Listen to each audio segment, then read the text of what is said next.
Hello everyone, and welcome back to our channel. Today, in episode 80, we'll be following on from our last show where we examined and reviewed the original Game Boy, the legend that is, the DMG-01 model. In today's show, we will cast our gaze at its follow-up, but not its replacement, the often unloved, underrated, and somewhat forgotten Game Boy Pocket, which was given the model code MGB-01. First offered for sale in Japan July 21, 1996, the United States had to wait a little longer to get their hands on it. It actually took until September of the same year to see this model arrive stateside. But before we go any further, it's traditional now to look back briefly to last week's photo quiz question that we hear on our channel call, What in the World? The snippet of photograph revealed some text, and well, we could see the words like off, and the word on, as well as the word light. Apparently this was more than enough for several of our viewers to correctly identify the mysterious item. It is the Japanese exclusive, the amazing, and super cute Game Boy Light. So congratulations to all of our knowledgeable commentators. Firstly, a big shout out to a viewer called Rambling Hootie, as well as another viewer called Impact, and lastly, a special nod to a respected regular of ours, CoolFX Pro. Great job everyone, as always, I'm super impressed. And I'm sure it'll come as no surprise that this handheld will form the central focus of next week's show. We'll examine why this device got a backlight, but no other Game Boy would be given another until the Game Boy Advance SP. So please, feel free to tune in with me and find out. While we watch a quick run through of the instructions booklet, a viewing aid I must admit I actually like, and which honestly can often answer many of the questions posed to these type of retro channels, I thought I'd do a quick product overview. As an aside, feel free to pause the screen at any time to read the details. So, back in 1996, Nintendo released the Game Boy Pocket in the US. It had a launch price tag of $69.99, and it was to all intents and purposes just a smaller, lighter and more portable unit than the original. As an advantage, it required fewer batteries, as it only had space for 2 AAAs. This helped with overall weight, making it markedly lighter to carry, as opposed to the larger, 4 AAAs of the DMG model. This new setup for the Pocket provided it with approximately 10 hours of gameplay. The unit is also fitted with a 3-volt DC jack which can be used to power the system. The Pocket has a smaller link port than the old DMG model. This new smaller port design is used on all subsequent Game Boy models, excluding the final variant, the Game Boy Micro. The screen was changed to a true black and white display, rather than the pea-soup monochromatic display of the original Game Boy. Also, the Game Boy Pocket has a larger screen than its successor, the Game Boy Color, but slightly smaller than the original Game Boy. Although just like its predecessor, the Game Boy Pocket has no backlight to allow play in a darkened area. It did, however, notably improve visibility and pixel response time, which almost eliminated ghosting. The first version to market did not have a power LED, situated on the bezel, which was present on the original. This omission is due to designers feeling it might be a distraction to players, so was deliberately omitted. This was soon added back, however, due to public demand. Any Game Boy Pockets without the LED light are therefore first edition models. Along with this upgrade, many new Game Boy Pocket units were launched, all of different colors, starting in 1997, some of them being completely new to the traditional Game Boy lineup.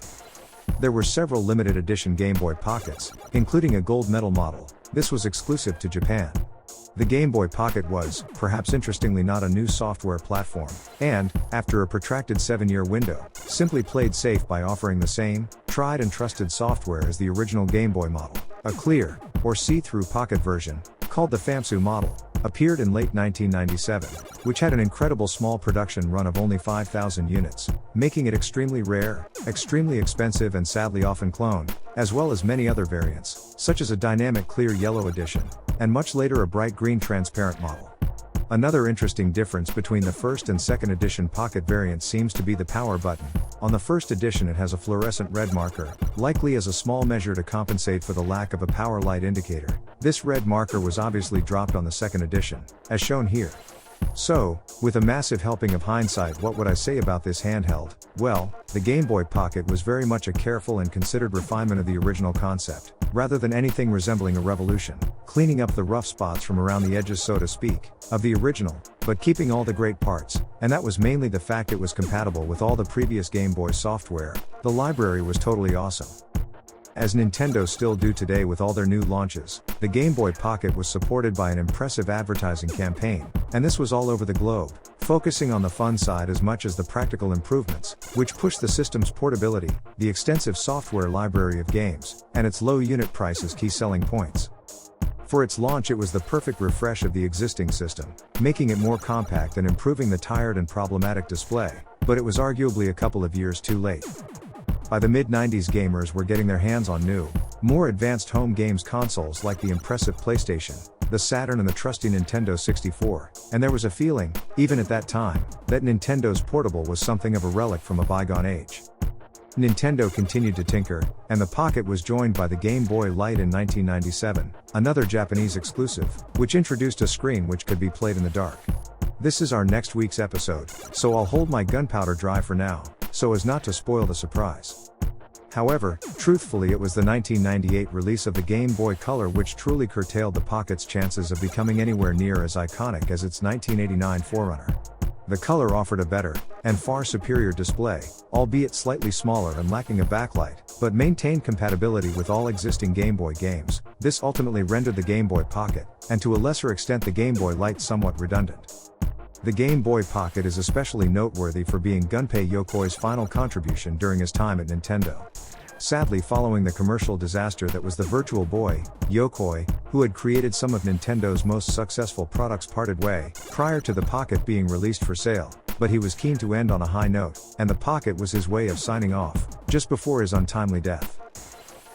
And that brings us to this week's photo quiz question we on our channel call, "What in the world? Do you know what this non-custom, stock standard Nintendo item is?" If so, please leave a comment in the section below, or join me next week to find out. Well, that just about wraps up today's episode, and I hope you enjoyed it as much as me. The Game Boy Light will be released next week, around the 10th of November-ish. I'm recommending episodes 52 and episode 61 today, and there's links in the description below for those, so please feel free to subscribe and follow us to ensure you don't miss out. And we always appreciate a thumbs up, or a supportive comment, but most of all, we're just super glad you were with us today. Thank you so much.